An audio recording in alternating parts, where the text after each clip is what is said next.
Senate के अंदर army act के अंदर तरमीम आई है और मेरा उसके ऊपर भी मेरे दिल के बहुत करीब इशू है कि आर्मी एक्ट के अंदर तरमीम आनी चाहिए। जो आर्मी के लोग सियासत में मुलव्वस होते हैं, ख़ास तौर पर आर्मी को अपने उन लोगों के ऊपर एक बड़ा सख्त किस्म का डिसिप्लिन और उनको पाबंद करना चाहिए। एक तखसीस बहुत ज़रूरी है और बग़ैर बहस के, बग़ैर जायज़े के मैं उसके ऊपर बहुत ज़्यादा आपको रायज़नी नहीं कर सकूँगा, क्योंकि ये बिल सेनेट में भी उसी तरीके से सामने आया। आर्मी एक्ट आर्मी के लोगों के ऊपर लागू होना चाहिए और बहुत सख्ती से होना चाहिए। आर्मी का डिसिप्लिन डिमांड करता है कि बहुत सख्ती से उसका लागू किया जाए, लेकिन सिविलियंस का ट्रायल सेपरेट होना चाहिए। एक लोग हैं आपकी जासूसी में मुलव्वस हो जाते हैं या जेट ब्लैक टेररिस्ट हैं, सुसाइड अटैक कर देते हैं, उनको आप आर्मी एक्ट के नीचे इसलिए ले जाएं ट्रायल करने के लिए कि वो सिविलियन कोर्ट्स वाले तो वैसे ही जज डरते हैं।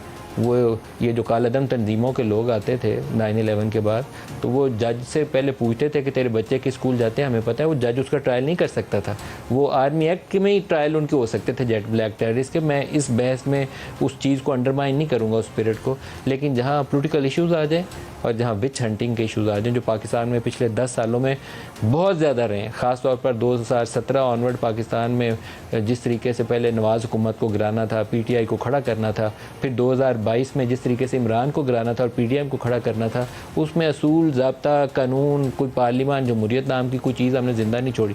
जो शख्सी आज़ादी है और जो मेरा रूम है एज ए जर्नलिस्ट रिपोर्ट करने का, उसके ऊपर भी बहुत ज़्यादा मसाइल आए हैं। तो कुछ चीज़ें मुझे लगा है कि इस एक्ट के अंदर बेहतर हैं, कुछ के ऊपर जायज़ा लेने की ज़रूरत है। जैसे इन्होंने कहा कि जो लोग हसास नौइयत की पोस्टिंग्स रही हैं, जिन ऑफिशल्स की, आर्मी के लोगों की, 5 साल उनके ऊपर पाबंदी होगी सियासत में हिस्सा लेने की। मैंने एक दफ़ा मैं नाम नहीं ले सकता, एक बहुत बड़े आर्मी के अफसर, एक जनरल से उनसे बात की, तो उनका एक जुमला मुझे बहुत ही शानदार लगा। मैं आई विश कि वो अपना परवेल करें। उन्होंने कहा कि एक शख्स जिसको आप DGISI लगा दें, उसके ऊपर ताहयात पाबंदी होनी चाहिए कि वो सियासत में हिस्सा ले। मुझे उनका जुमला बहुत अच्छा लगा, बहुत शानदार लगा उनका ये जुमला, और वो ख़ुद इन ऑफिस थे उस वक्त जब उन्होंने मेरे से ये बात की। और इसी तरीके से आर्मी चीफ़ की एक्सटेंशन, वो इस कदर मुतनाज़ा इशू है कि पाकिस्तान में हुकूमतें गिर जाती हैं उस मौके के ऊपर जब आर्मी चीफ़ की एक्सटेंशन का इशू जो है वो सामने आ जाता है। एक्सटेंशन क्यों चाहिए आर्मी चीफ़ को? आर्मी चीफ़ अल्लाह ताला ने उसको इतनी इज़्ज़त दी है, सिपह सलार 10 लाख की फ़ौज का, और दुनिया भर के सरबराहान पाकिस्तान के वज़ीर-ए-आज़म से ज़्यादा आर्मी चीफ़ को ज़्यादा मिलने आते हैं और उससे ज़्यादा फ़ोन पर बात करते हैं। उसको 3 साल अपनी टर्म पूरी करके घर चले जाना चाहिए। जब उसकी एक्सटेंशन का मामला आया तो हमने देखा कि नवाज़ शरीफ की हुकूमत गिर गई। हमने जब एक्सटेंशन का मामला आया देखा D चौक में धरना हो गया। जब एक्सटेंशन का मामला आया देखा इमरान खान की हुकूमत गिर गई। तो जनरल आसिम मुनीर पाकिस्तान की सबसे ज़्यादा खिदमत करेंगे अगर वो इस चैप्टर को अपने हाथों बंद कर दें। ये कोई पोलिटिकल गवर्नमेंट नहीं कर सकेगी, ये आर्मी चीफ़ कर सकेगा।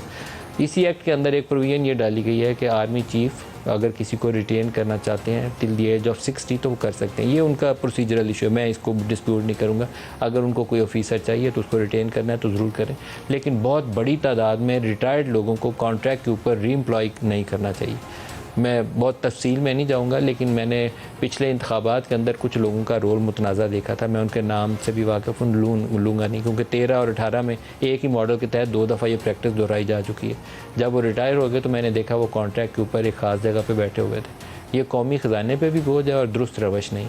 हमारे पास बेपनाह वर्कफोर्स और नौजवान पढ़े लिखे, अच्छी डिग्रियों वाले, बाहर से तालीम याफ्ता, यहाँ से अच्छी यूनिवर्सिटियों से तालीम याफ्ता मौजूद हैं।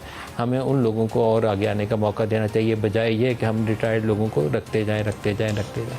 इसी तरीके से एक इसकी प्रोविजन ये कहती है कि कुछ लोग जिनके पास सरकारी हैसियत में हसास नौइयत की मालूमात हों, अगर वो अफशा कर दें तो उसको भी 5 साल की सज़ा होगी।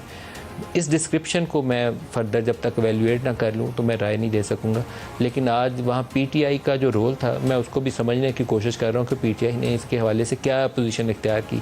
क्या सिर्फ उस वक्त जब वोटिंग हो रही थी चुप करके वो बैठे रहे, या इस इशू को लेकर उन्होंने प्रेस कॉन्फ्रेंस की, इस बिल को लेकर तफसीलात दी कि इस प्रोविजन का ये मतलब है, इस प्रोविजन का ये मतलब है।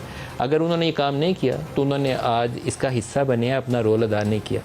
ये हमारे पार्लियामेंटेरियंस बड़े होशियार लोग हैं, वो एक बयान देते हैं टीवी कैमरा के सामने, एक देते हैं हाउस के अंदर और एक बंद कमरों के पीछे जाके।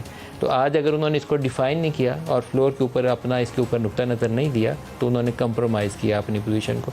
इसमें से बहुत सारी चीज़ें बहुत अच्छी होंगी, हो सकता है एक आध चीज़ डिबेटेबल हो, तो जब तक डिबेट आप करेंगे नहीं तो वो चीज़ सामने नहीं आएगी।